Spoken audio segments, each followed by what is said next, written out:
Թուք, պոետներ ու սպառնալիք։ Ազգային ժողովում հանձնաժողովի նախագահի թեկնածության քննարկումը հերթական անգամ վերածվեց իշխանություն ընդդիմություն կոշտ բանավեճի։ Թեկնածու Դավիթ Ղազինյանի ընտրության հարցը քննարկելիս պատգամավորները միմյանց հասցեին ոչ միայն քաղաքական գնահատականներ հնչեցրին, այլև ազգային ժողովի ամբիոնից մեջբերումներ արեցին գրականությունից, խոսեցին պատերազմի զոհերի մասին եւ միմյանց մեղադրեցին սպառնալիքներ հնչեցնելու համար։ Ղազինյանը հիմնական ելույթում առավելապես խոսեց էներգետիկ ոլորտի մասին, պնդելով, որ Հայաստանն այս առումով ինքնաբավ է։ Նա նաև հայտարարեց, որ իշխանական պատգամավորներին չի հորդորելու իր օգտին քվեարկել, սակայն ընտրվելու դեպքում պատրաստ է գործակցել բոլորի հետ։ Թեկնածուին հարցեր տալու համար հերթագրվել էր ավելի քան 2 տասնյակ պատգամավոր, հիմնականում իշխող։ Հարցերի մի մասը Ղազինյանի դեմ քննվող ընտրակաշառքի գործի մասին էր։ Նախկինում ՀԵՑ-ը ղեկավարած Ղազինյանն այս գործով մեղադրյալ է եղել եւ որոշ ժամանակ կալանքի տակ է եղել։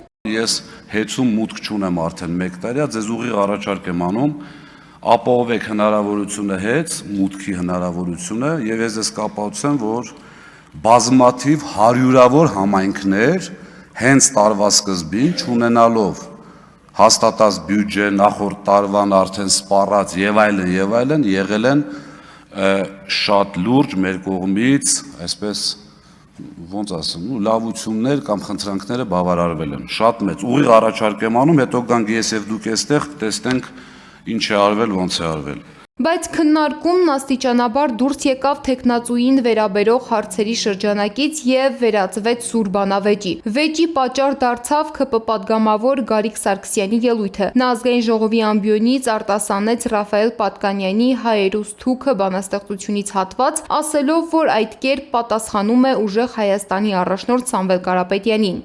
Դուն խելոք հաշվով վաճառական ես, մյուլ փող ու ապրանք կասեն շատ ունես, բայց թե փողետ շահ չունի Հայաստան, թքալ են քուալ փողի տալ վրան։ Սա ասում է բանաստեղծը, իմ խոսքերը չեն։ Թքելում ես ժամանակ ունեմ, թույլ տվեք։ Քաջ ես, լսել ենք, ինքդ մեծավոր, անուն յաղթուղի ունես փառավոր, բայց թե թքետ շահ, թրետ շահ չունի Հայաստան, թքել են քուալ թրիդալ վրան։ Սարգսյանի ասմունքին անմիջապես արձագանքեց ազգային ժողովի փոխնախագահ Արամ Վարդևանյանը։ Նա խոսեց պատերազմի զոհերի մասին եւ իշխանության ներկայացուցիչներին հորդորեց չխոսել թքած ունենալու մասին։ Ես կարծում եմ, թքած ունենալու մասին պետք չի երբևէ խոսա որևէ մի վերջին 8 տարվա պատասխանատվությունը կրող իշխանության ներկայացուցիչ։ Դուք հաշվի առեք, մենք այս վերջին 8 տարիների ընթացքում մեր հայոց պատմության ամենածանր, ամենասև էջերը տեսել ենք։ Մենք հազարավոր զոհեր ենք տեսել։ Իդեպ, երբ նշված բառակապակցությունը օգտագործում եք, դուք գիտակցում եք, չէ՞, որ մարդիկ կարող են լինել, որոնք հիշեն օրինակ մեր զոհված հերոսների դիակները, մասունքները սառնարանում գետնին գցված։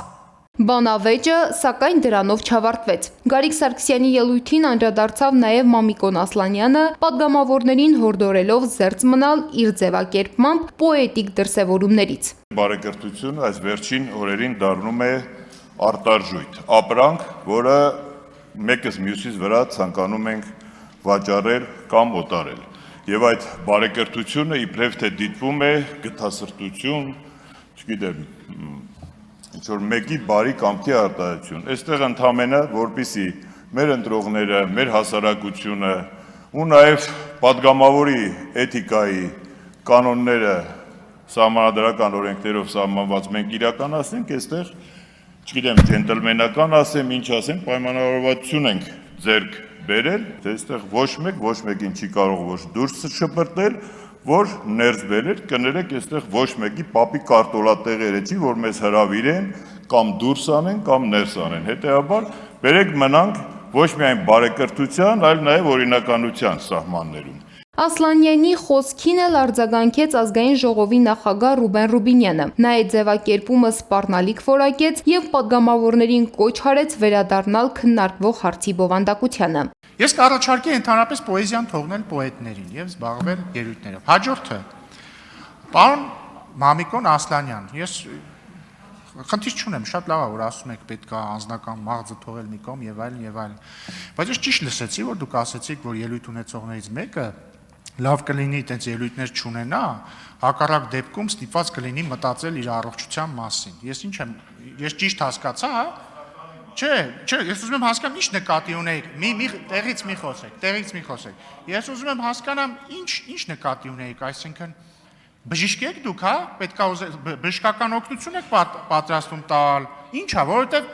էլի եթե անցնում ենք այդ դաշտ, տեղից մի խոսեք։ Եթե անցնում ենք այդ դաշտ, պարոն Ասլան, ես ձեզ վստահեցնում եմ, որ քաղաքացիական պայմանագրում էլ բազմաթիվ մարմնի եւ հոգու բժիշկներ կան, որոնք պատրաստ են ձեր առողջության մասին հոգալ, բայց եկեք այդ դաշտ չմտնենք։ Հիմա հարգելի գործընկերներ, ես առաջարկում եմ անցնել բովանդակային քննարկման։ Արդեն այս նիստերը բանի են էլի վերածվում, ինչ որ, չգիտեմ, Ալֆրեդի սենյակի են վերածվում հին թվերի։ Ռուբինյանի հայտարարությունից հետո խոսեց նաև Ուժեղ Հայաստան խմբակցության ղեկավար Նարեկ Կարապետյանը։ Նա ասաց, որ չի ցանկանում խորհրդարանում մնալ միակը, որը շահագրգռված է նորմալ աշխատանքային հարաբերություններով։ Նախագահողը այս 2 օրը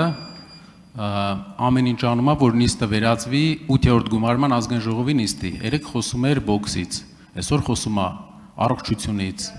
Ես խնդրում եմ, այնպես չլինի, որ բարեկրթության, նորմալ աշխատանքային հարաբերությունների միակ հետաքրքրության կողմը ես մնամ այս դահլիճում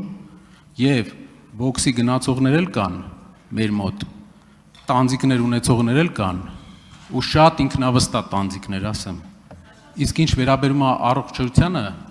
առողջության հետ կապված կարող ենք կոնսուլտացիաներ անել։ Ռուբինյանը ի պատասխան առաջարկեց Ուժեղ Հայաստան խմբակցությանը հետևել սեփական պոետներին եւ գեղարվեստական խոսքի վարպետներին։ Դավիթ Ղազինյանը տարածքային կառավարման եւ շրջակա միջավայրի պահպանության հարցերի մշտական հանձնաժողովի նախագահի պաշտոնում ընդդիմության առաջադրած երկրորդ թեկնածուն է։ Առաջինը Հայկ Ֆարմանյանն էր, նա հավակնում է ֆինանսավարկային հարցերի մշտական հանձնաժողովի ղեկավարի պաշտոնին։ Սվետլանա Պետրոսյան, Գեգամ Ղազարյան, ABC Media։